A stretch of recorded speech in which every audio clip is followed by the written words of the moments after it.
Our speaker's been patiently waiting, and we anticipate the meeting lasting about an hour. Hello, everyone. I know almost everyone in the group so far.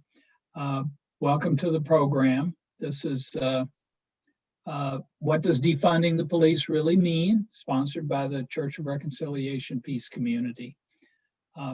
Most everybody in the group so far knows what the Rec Peace Community is because they're members like me.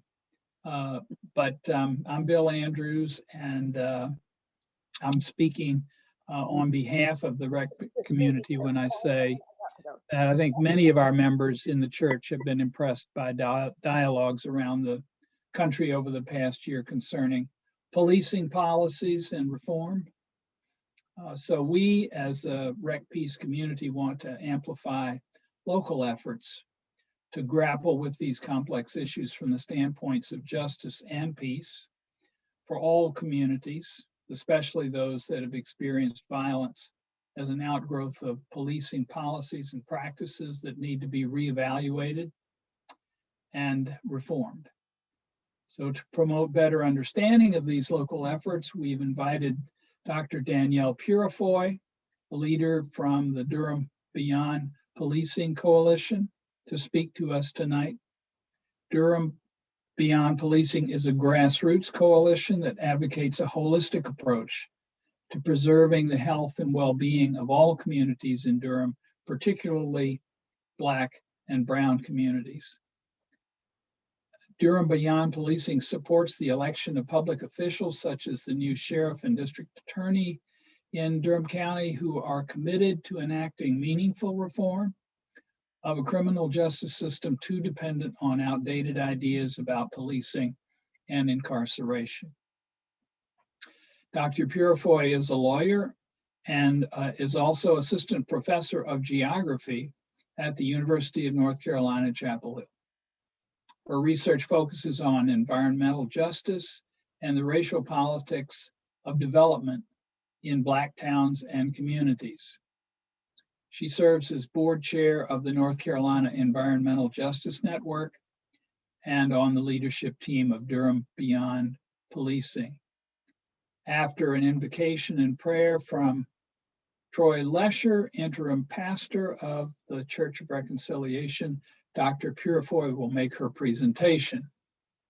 Following that presentation, there'll be an opportunity for questions and responses from Dr. Purifoy. The evening will conclude with the singing of Down by the Riverside by Ms. Jennifer Evans, a Durham resident.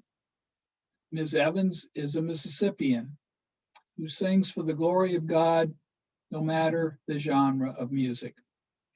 She follows her Grandma Jay's teachings. When you know better, you're supposed to do better.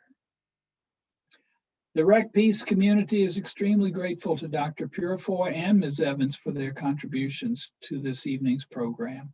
We also thank Pastor Troy and our tech coordinator for tonight, Courtney Chavez, for their roles in this program. Pastor Troy will now bring us the invocation and prayer, and then Dr. Purifoy will start her presentation.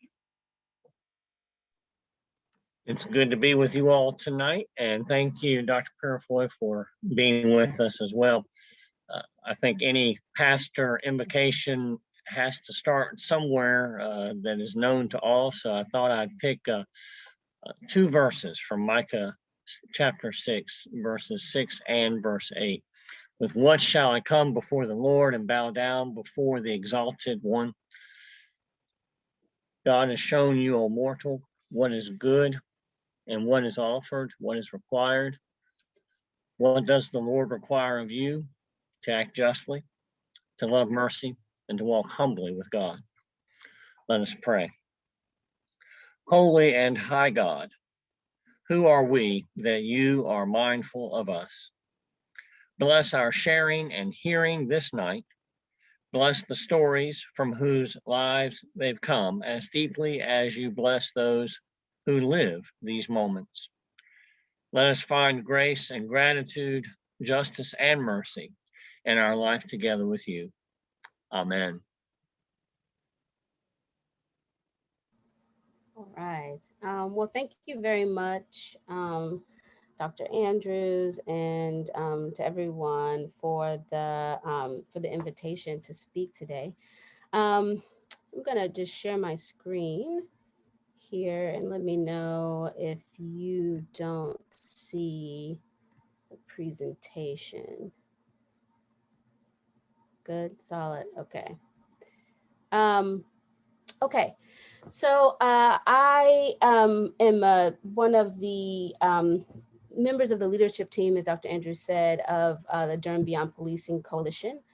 Um, and just to give you a bit of background, Durham Beyond Policing is a grassroots coalition that was formed in 2016 to do two things.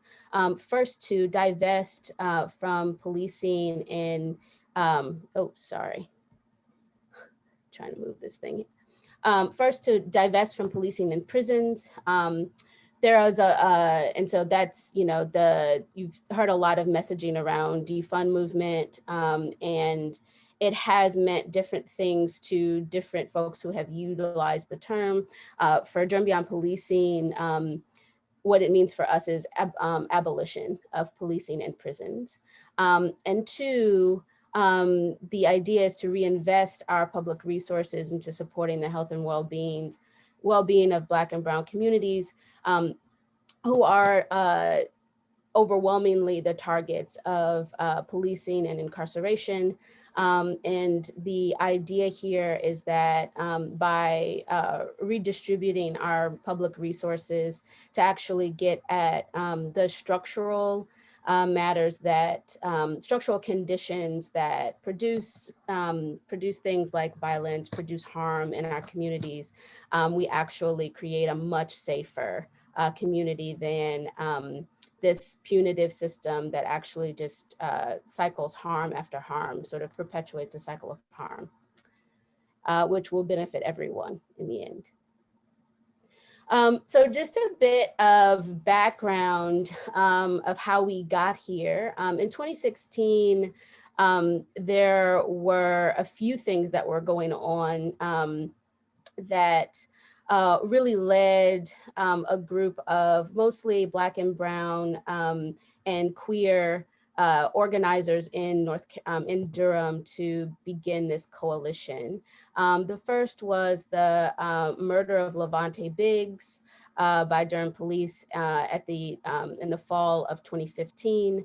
Levante Biggs was having a mental health episode. His mother called the Durham Police sort of crisis intervention unit, which is the unit that's supposed to be trained in mental health crisis response.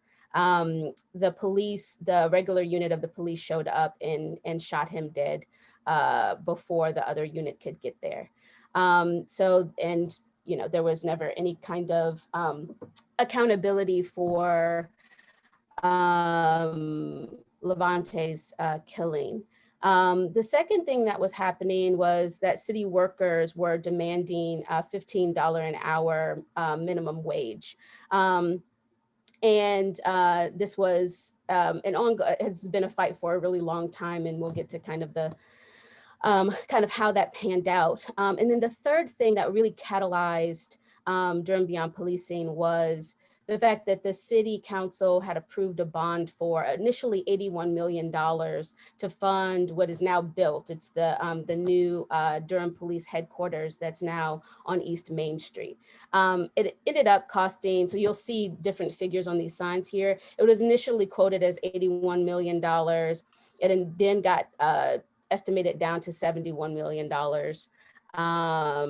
And we actually don't know the final figure, but it was somewhere around between 71 and $81 million. And so the coalition, like I said, was people from Black Youth Project 100, which is a national organization headquartered in Chicago of Black young adults from 18 to 35 who are interested in intervening in all sorts of against policing, incarceration, and to build structural conditions to benefit Black folks across the country. And there was also a group called Say Her Name, which was devoted, it was a Black feminist group that was devoted to really uplifting the voices of Black women in particular who have been targeted by the police, both in terms of incarceration, murders, but also disproportionately sexual assault and violence, which are things that we actually don't hear as much about. So Say Her Name, Black Youth Project 100, and Southerners on New Ground, which is a multiracial coalition of LGBTQ and allies who are working towards working towards the sort of uplift of LGBTQ community in the South, and do a lot of work around policing in prisons as well. So that's sort of the initial formation of Durham Beyond Policing, and it's expanded quite a bit since then. And also in 2016, this was one of our actions. We just trying to uplift, right, the amount of resources that were poured into police. So in addition to this $71 million police headquarters, what we found when we started looking into our city budget was that over 60% of Durham's public safety budget was being used on policing, just police. And so our public safety budget includes things like emergency response, like EMTs. It includes firefighters and all of those, but well over 60% of that budget is just devoted to police. That doesn't include the amount of money that we contribute toward the jail, because that is at the county level with the sheriff. So we contribute, right, literally hundreds of millions of dollars to policing and incarceration in Durham City and Durham County every year. And so there was a demonstration held in the summer of 2016 to really uplift the fact that of the disproportionate amount of funding that we're utilizing on policing. To give you a frame of reference, the police, I'll say this later, police this year were given $70 million, which constitutes about a third of our general fund in Durham. Right, and our general fund is our discretionary fund. It's what your tax dollars sort of go into. That's discretionary for use for any sort of purpose, right? So a third of that alone actually just goes to policing. So we developed this idea of a Durham People's Budget to advance, and we asked people, we did surveys, we did, questionnaires, we did a series of workshops around Durham to ask people, well, what would you spend, $71 to $81 million on if you had it for Durham? Like, what would you dictate would be the budget? And people said things like affordable housing, community gardens, crisis intervention resources, that aren't about armed response to any kind of harm or emergencies, free and expanded public transit, right? Living wages for city workers, restorative justice programs. We also in 2016 was the last time, to my knowledge, that the Durham Police Department had to go up for reaccreditation. We evaluated, looked at their evaluations on a number of metrics. At that time, the police were under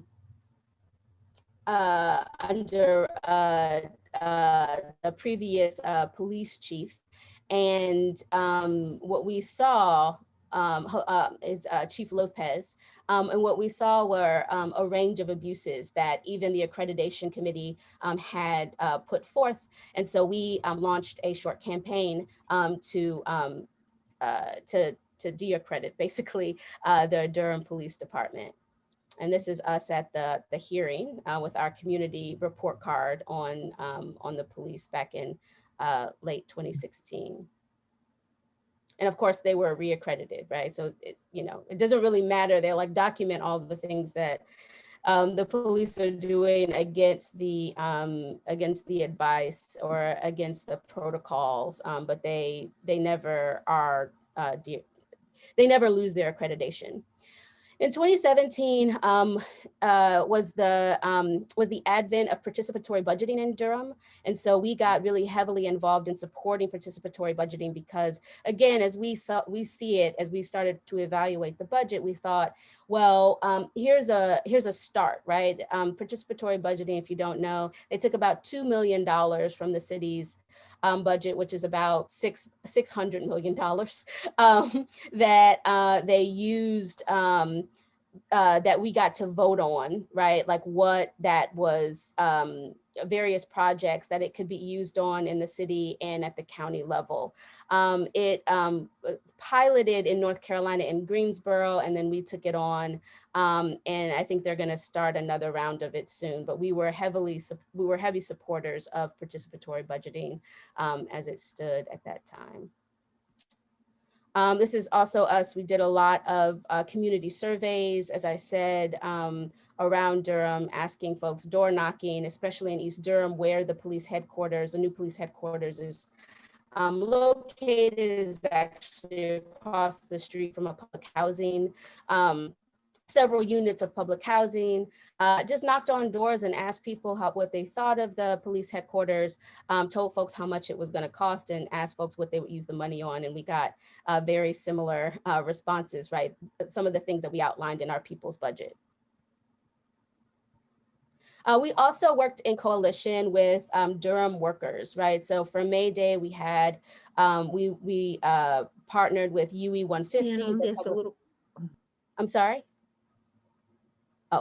Oh, we partnered with UE 150, the Public Service Workers Union, and a range of labor organizers to really connect, right? The issues of policing, incarceration, and what people call surplus labor, right? So a lot of the reason why we have mass incarceration started during deindustrialization and the loss of work, right? And mass incarceration became a mode of essentially warehousing surplus labor, right? To prevent things, right? Like strikes, right? Like organizing and these sorts of things. So the police have been heavily involved, right, in breaking labor unions, right, and not supporting organized labor in various ways. So we partner in solidarity with our city workers and really with working class folks across Durham. Also partnering with youth, right? So police are not only in our streets and in communities, they're also in the schools. The school resource officers, as they call them, the SROs, are actually contracted through the sheriff's department with the school board. I grew up in Durham public schools. We had very few SROs when I started school. And by the time I graduated from Northern High School in 2002, it had really ramped up, right? We were starting to, schools were starting to get things like metal detectors and all sorts of other kind of prison-like conditions sort of built into schools. And so we really want to work with schools in particular to remove SROs, because that also led to the divestment of things like guidance counselors, school nurses, all sorts of other health professionals that mediators, right? All of those sort of programs got taken away in favor of policing. And if you've ever heard of the school to prison pipeline, right, you know that Black and brown youth, and particularly now a vast rise in Black girls, young Black women being funneled through the school to prison pipeline. We also took our public elected officials to task. So in 2017, we held a public forum outdoors with pre-pandemic, outdoors with the mayoral candidate, Steve Schul, you'll see, and the city council candidates to sort of have them actually made statements, right, on what they were going to do to intervene about reducing police funding and actually redistributing funding towards structural conditions and other systems of public safety that will actually keep us all safe. We also partnered with various Latinx advocacy organizations on getting ICE out of North Carolina. The Immigration and Customs Enforcement partnered extensively with the Sheriff's Department prior to 2018, essentially through a program called 287G.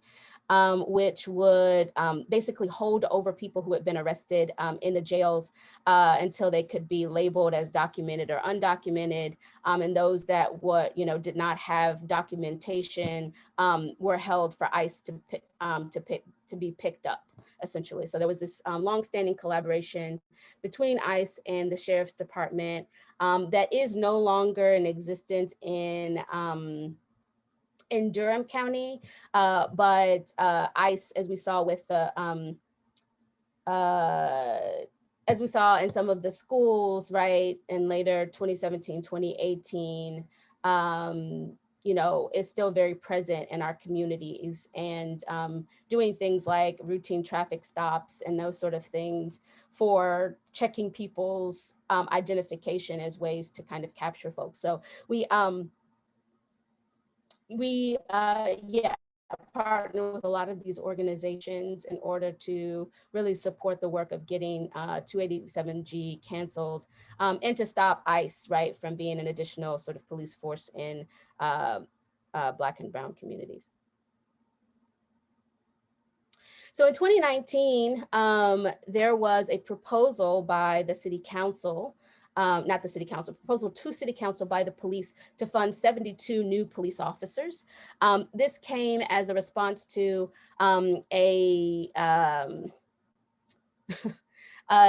suggestion that they make every year, right, that there's a spike in crime, right? And so there's, despite the fact that longitudinally, if you look over the last 20 years, right, crime in Durham has actually gone down pretty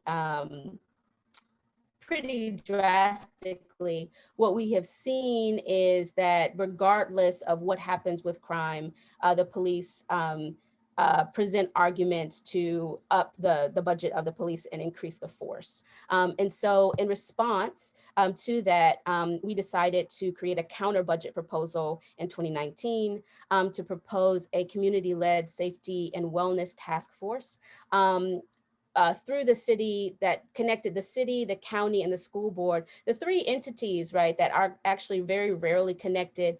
But the police and Sheriff's Department work with all of them, right? And if we were going to actually capture the full scope of policing in our area, we were going to have to get these three entities to coordinate in some way. So we wanted representatives that were appointed by the city, the county, and the school board, people who were from Durham Public Schools, people who lived in the county, so outside the city limits of Durham, as well as Durham City residents, to come together to propose alternatives to policing, right? To come in together and do some research to think through this problem.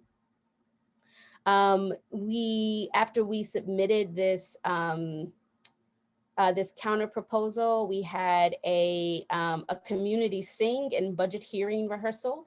You may have seen on the news where we showed up to the budget hearing on June 3rd, it was Monday, June 3rd, and actually sang to the city council this song called "I'm Gonna Get My Baby Out of Jail."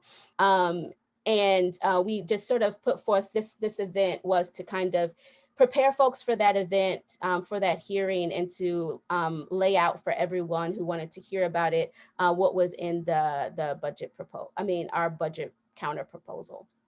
And this is a visual of us at the city council that day, that evening, June 3rd, 2019.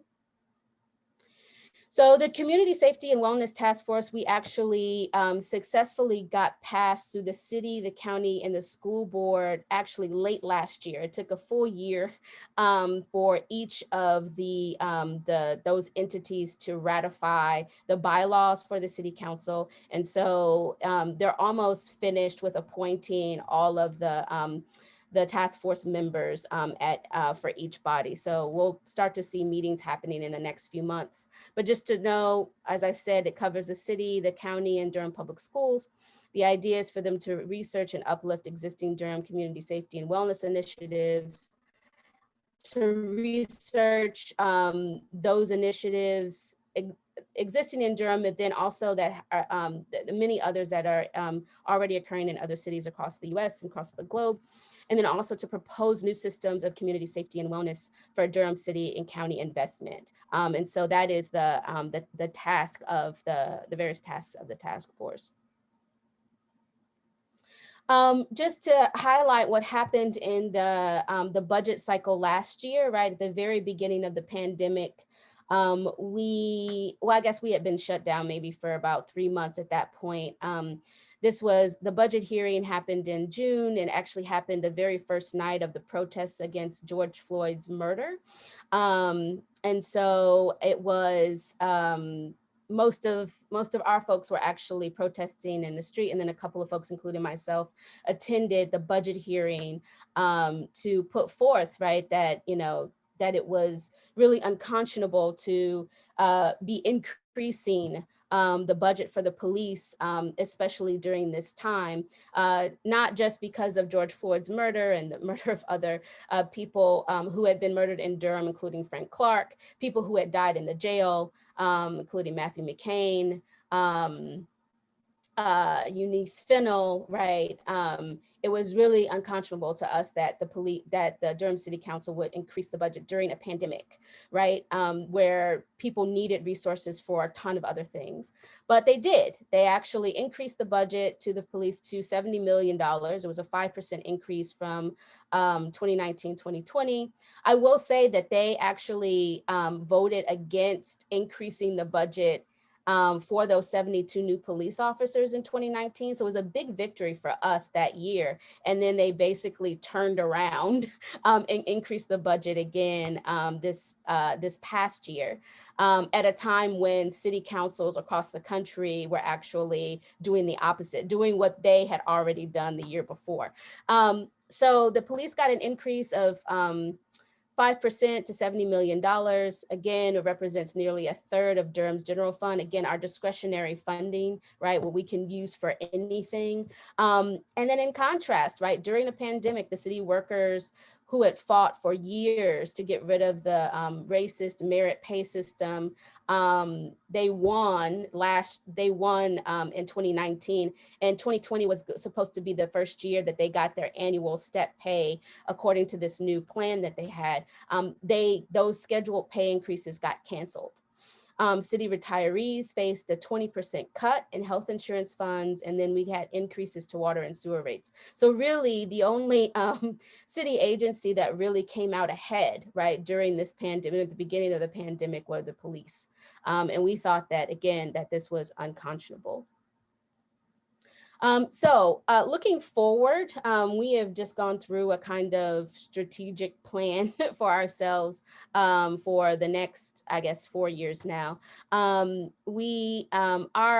main 3 primary goals until 2025 are to first cut funding to Durham Police by 50%. We want to abolish the school resource officers, again, SROs, and to rehire counselors, therapists, and mediators to actually implement real public safety, community safety in schools, and to stop making schools feel like prisons. And we are funded to work with 1 to 2 neighborhoods that are already disproportionately over-policed in Durham to develop a community-led safety alternative to police. So we're not just relying, we are going, there are several of us who are from Durham Beyond Policing or affiliated with Durham Beyond Policing that are serving on the Community Safety and Wellness Task Force. That is a process that's happening separate from what Durham Beyond Policing, the coalition, is doing. We are working in concert and conversation. We see ourselves as in conversation with the task force, but that is not, it's not our responsibility at this point, right? That's the city, the county, and the school board. Like, that process has to happen, but we're not just going to rely on what the task force does. We're going to keep moving, right? And keep in conversation with communities on the ground about what actually does keep them safe. What systems of safety do they have put in place? Because a lot of these communities will not willingly call the police. The way that the police end up there is because they're patrolling the neighborhoods all of the time, right? So I live in one of these neighborhoods in Old East Durham, and I can tell you that I see police officers all of the time, and whenever something actually does happen, somehow they're nowhere to be found. So it is not, we have a whole lot of disconnect, and people aren't calling them, right? Because they don't help, right? And there's not a sense, right, that actually calling them increases safety for response. And most of the things that people want response to would require a different kind of resource than the police can offer. And I think that that's really important to state as well. So our primary focus for 2021 is going to be our community-led alternative to police working in these communities. We're going to engage in a method called critical participatory action research. And it really is just a fancy kind of term for deeply engaged research where communities are kind of driving, right, the results and outcomes, right? They're telling us what is it that keeps us safe, right? This keeps us safe. How can we aggregate our collective knowledge about how we implement safety in our community without policing into something more systematic that maybe we could get funding for, or maybe we could figure out a way to systematize within these communities. We're going to be doing a series of popular education workshops across the city again, as we did back in 2016 and 2017. And it's just going to be a more comprehensive type of curriculum about abolition, policing, and building alternative systems of safety. We called this another thing about relational organizing, right? Like rather than trying to mobilize people, actually building relationships with various communities across Durham to help understand, right, what is actually in their interest for their safety, what practices are they already in practice in that they can think of as contributing to public safety, and helping to mobilize for future budget fights as well, because we're going to need all of us really to really actually redistribute the funds to where we need them. So that's what I've got. I'll stop there. This is sort of how to keep in touch with us. We're on Facebook, we're on Twitter. We have a hashtag on Instagram. We have a website, and you can contact us via email as well.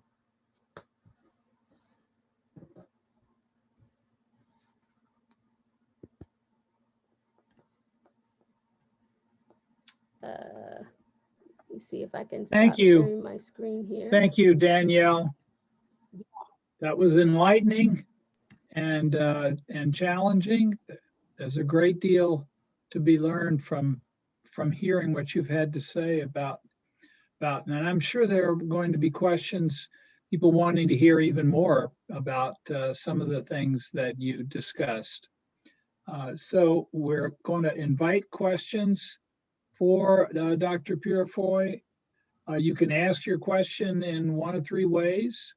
You can either just raise your hand literally and wave in the camera and be recognized. I'm just going to leave this option for anybody. If you want to use the virtual way of raising your hand through the program, the Zoom program, that's fine too. But if you want to enter a question in the Zoom chat, Courtney will be looking at that. So one way or the other, we want to give everyone a chance to be heard. So let's go ahead and start with any questions or comments that people would like to make. We already have some questions. First of all, how are you funded, Dr. Purifoy? Sure. So we've really, until this past year, been on a shoestring budget, right? We've gotten sort of big grants from various organizations that have been supporting abolitionist movements across the country, and by like crowdsource funding, right? So we've gotten donations, we take donations on our website, that kind of thing. We held a fundraiser, the Abolition fundraiser at Halloween last year. But we have just recently gotten more serious funding from various foundations that have been, just sort of stepping up to the plate, particularly in the wake of George Floyd's murder in the uprisings last year, to actually fund things like staff and to really kind of build out the capacity that we need.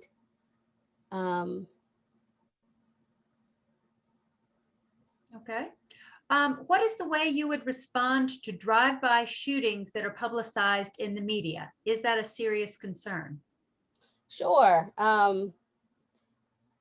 So I think the media have a real a responsibility to communities that I don't think that they take seriously in terms of public safety reporting, right? Like, and so it is not to say, right, and community members, right, in places like Old East Durham, right, and various communities across Durham will tell you, right, that shootings are a concern of theirs, but the response to the shootings, right, is not, which is always calling the police, right, haven't changed anything about the frequency of those shootings, right? And so what we have to do is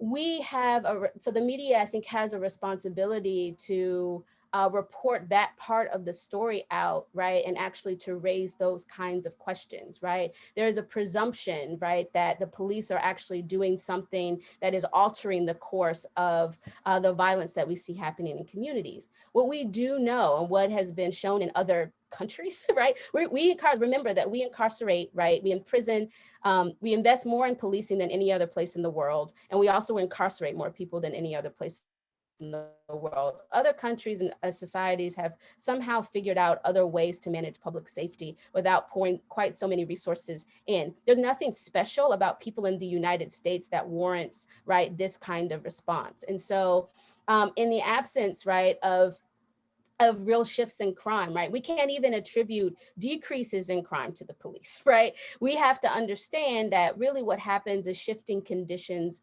on the ground. And so investing resources that actually change the conditions that produce violence are the thing that is going to stop these shootings.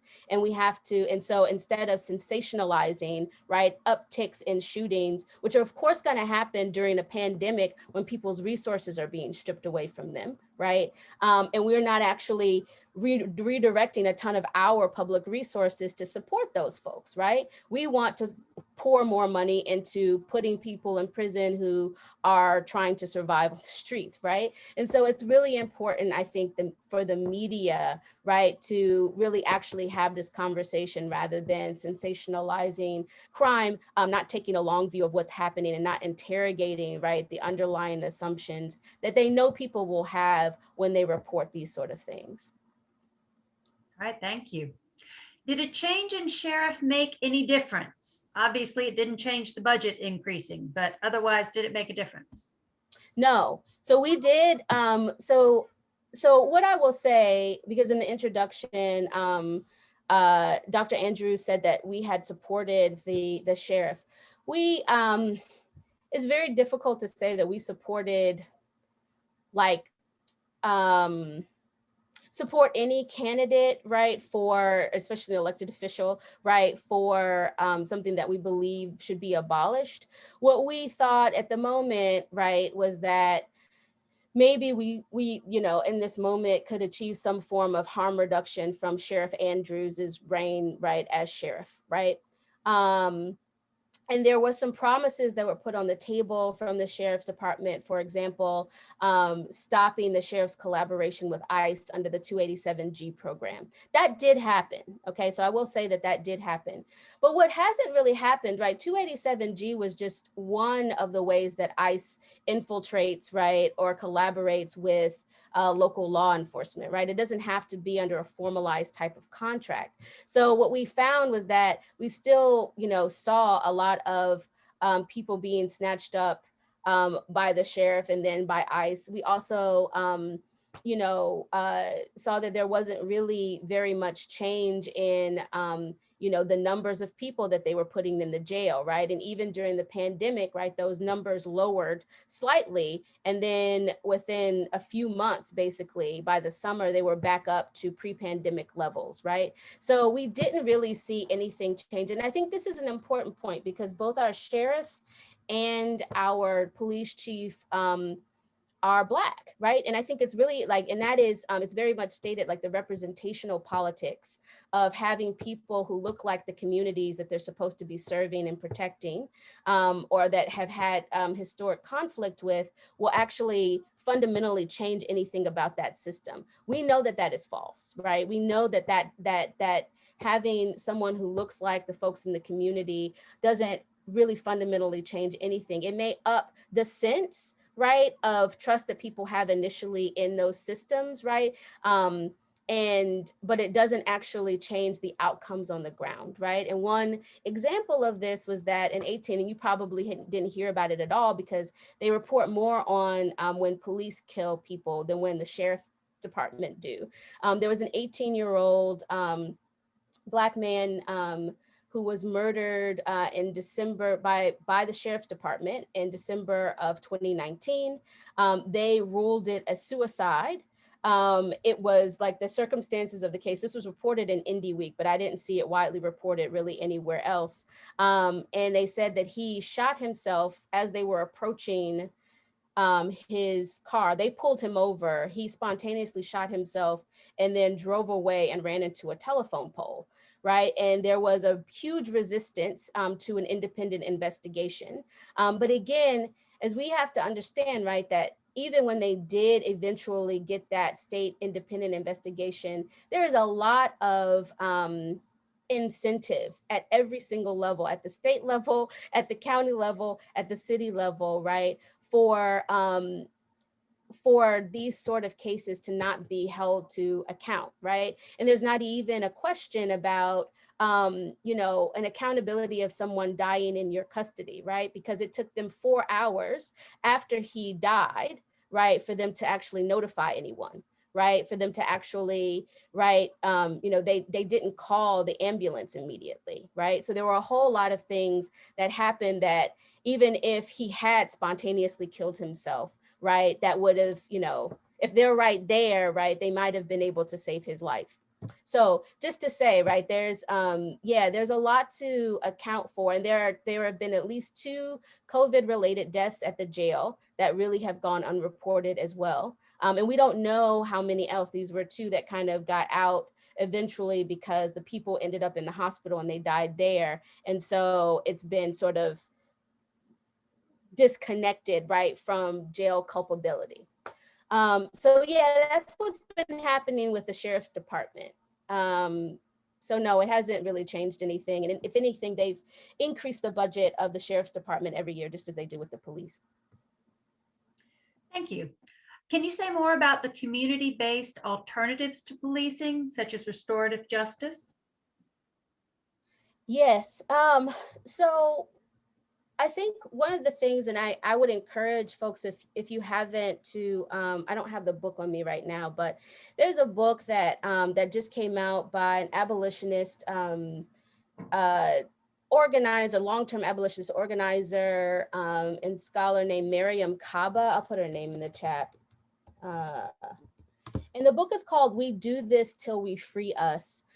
Miriam Kaba has been working, started her work in Chicago around abolition, and particularly started it to try to figure out what can happen, how to protect women and girls from domestic violence and sexual assault. And so initially her work wasn't about policing, right? What she found was like the prescribed ways of responding to these things, these various forms of harm, right, were steeped in policing and incarceration, which actually had no impact, right, meaningful impact on the harms that were being perpetuated on the women and girls that they were trying to work on behalf. And so this led Miriam down the path toward abolition, to really thinking about, well, what does actually keep us safe, right? If the root of the issue, right, is that we're actually trying to protect people and keep people from harm, this thing doesn't work, right? So how do we get there? So I encourage folks to read that book, because there are a variety of kind of ideas there. One of the ones that we're working on in Durham surrounds things like mental health crisis response. So this is a model that's been used across the country to really think about what are the kind of first responders that we need when there are conflicts, a lot of whom, right, a lot, when I tell you a lot, there's a lot of them that actually have to do with some form of mental health crisis that's happening, right? And so who could respond beside the police, right? How could we outfit and resource people who are in mental health, people who are trained mediators, even to armed, right? To people who are armed. Like there are actually, right? And we don't, we don't ascribe to this like this thinking, but there are several ways of mediation that happen with people who are actually armed that doesn't require armed response. And we have to and like, what if we were to actually direct our resources in that direction? So a mobile crisis response unit is one thing that we're working on. I think one of the biggest things actually that we're trying to push for, and this gets at the budget, is to actually get at structural conditions, right? Things like affordable housing, things like healthcare, right? Things like having food, right?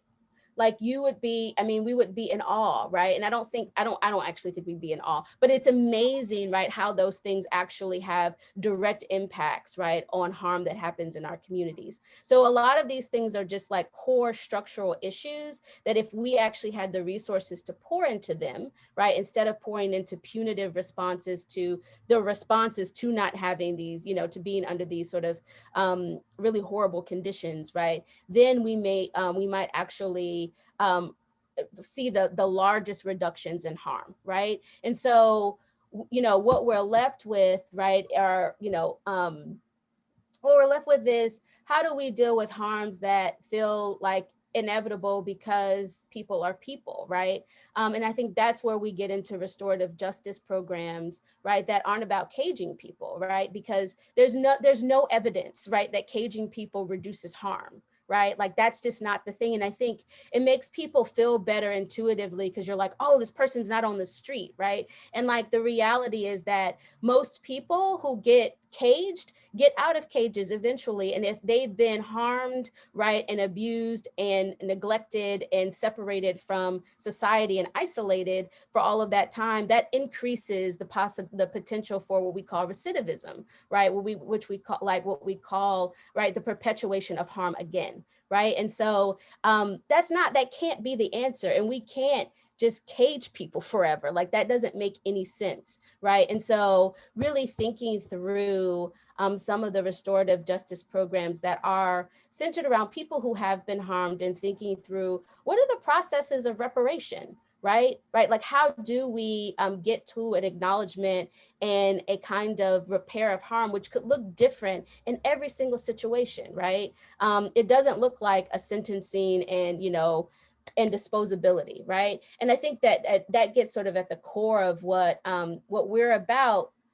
What the abolition movement is about not creating classes of throwaway people, right? Because that never, ever helps us, right?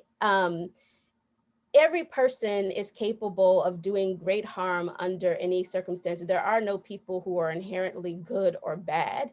And by creating this system of policing and incarceration, what we've done is we've said to ourselves, we've given ourselves a lie, right? We have told ourselves the lie that there are just some people who are worth disposing of, right? And that and that simply perpetuates cycles and cycles of harm. And we've targeted, right, labeled specific people as being harmful folks, right, which are Black and brown folks who we disproportionately incarcerate. Okay. All right. Thank you. Could you say more about policing in prisons? I'm not sure what is meant by this. Oh, I'm sorry. I'm saying policing and prisons, not in prisons and prisons. Thank you. Bill, you need to unmute.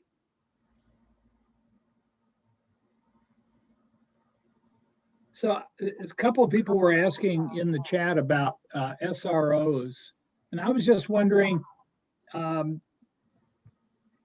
you know whether individual school systems have the power in this state to say, "Oh, we don't want any more SROs"? Do they have that power to say, we don't think it's a good idea, it's not helping us, we say no to that? That's a very good question. So you're asking kind of the state preemption question, like whether the Yeah. state legislature would preempt. Has Raleigh tried to preempt that? Or Not have they yet. already done it? Not yet. It hasn't happened yet. I would anticipate that they would try. Absolutely.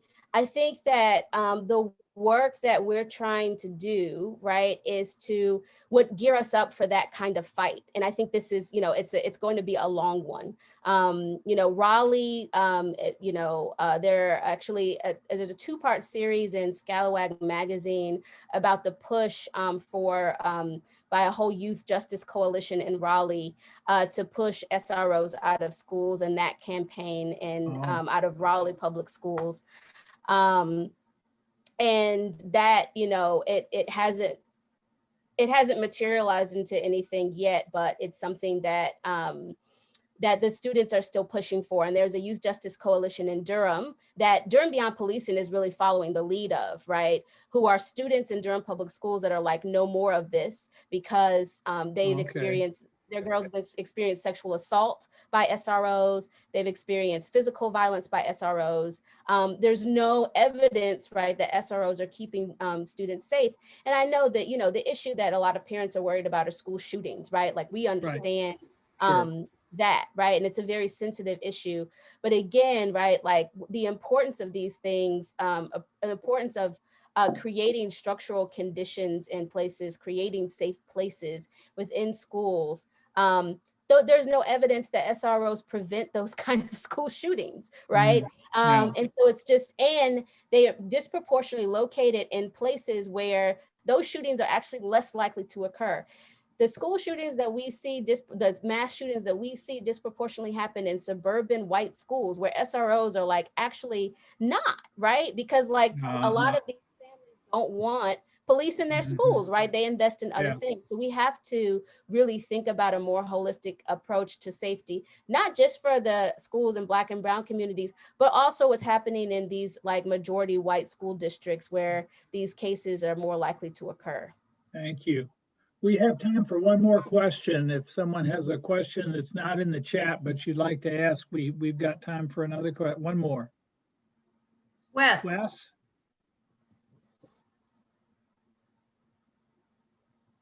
You need to unmute. Unmute. I want to hear what you could tell us about faith-based Black, white, Latino, or mixed churches or other church or synagogue. What do you want us to do? Oh, wow. Listen, if like we would love to keep in touch with you. We have, I think there's a way to sign up for our listserv on our website. We have calls for actions, like various things like petitions, all sorts of things.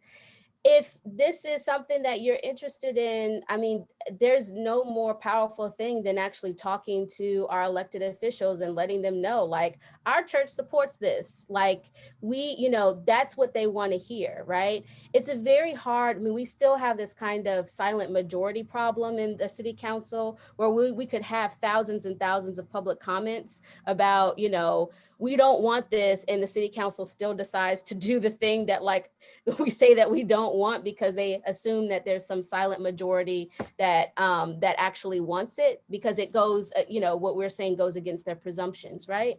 But there's still there's something powerful about a sustained voice, not just when there's a hot button topic or a deadline or something that's coming up, right?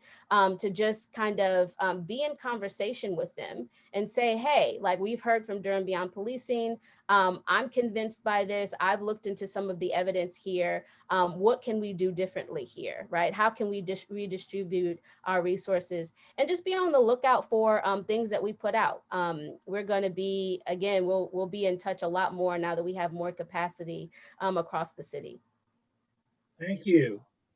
And just to let everybody know, if you had a question but couldn't get it articulated, or you put it on the chat and it didn't get quite addressed, you can always go to the Durham Beyond Policing website, and there's a contact tab where you can write and pose a question or a comment. So it's still a way to communicate with Durham Beyond Policing. But thank you again, once again, for all the comments. Dr. Purifoy, you've been very helpful to us, and we've learned a lot. Now to bring the evening to a close, I'm going to turn it over to Courtney, who will give you Jennifer Evans singing Down by the Riverside.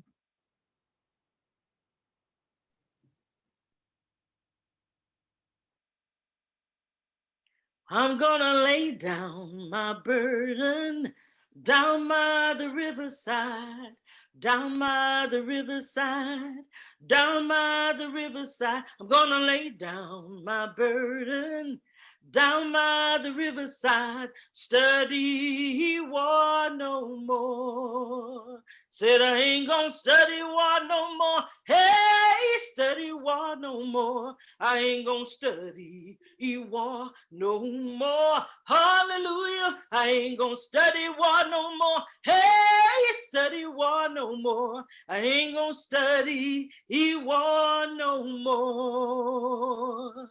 I'm gonna lay down my sword and shield down by the riverside, down by the riverside, down by the riverside. I'm gonna lay down my sword and shield down by the riverside, study war no more. Said I ain't gonna study war no more. Hey, study war no more. I ain't gonna study war no more. Hallelujah. I ain't gonna study war no more. Hey, study war no more. I ain't gonna study war no more. Hallelujah. Hey!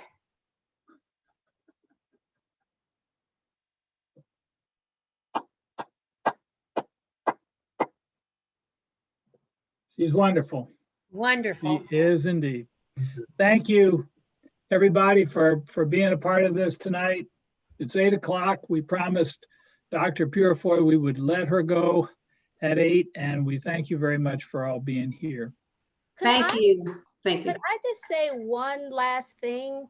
Yes. I forgot that there is and I can't remember the name of this bill. There is a bill in the state legislature right now that would penalize cities for trying to do any kind of policing abolition. Right. So again, you can look it up. It's been all over the news, but just that's something that like folks, we're gearing up to mobilize around. That's something that you can mobilize congregations around, do whatever you need. So just keep that in mind as, this is gearing us up for a fight with the state. Absolutely.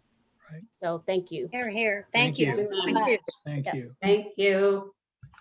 Good night, everybody. Bye. Night. Take care. Good night.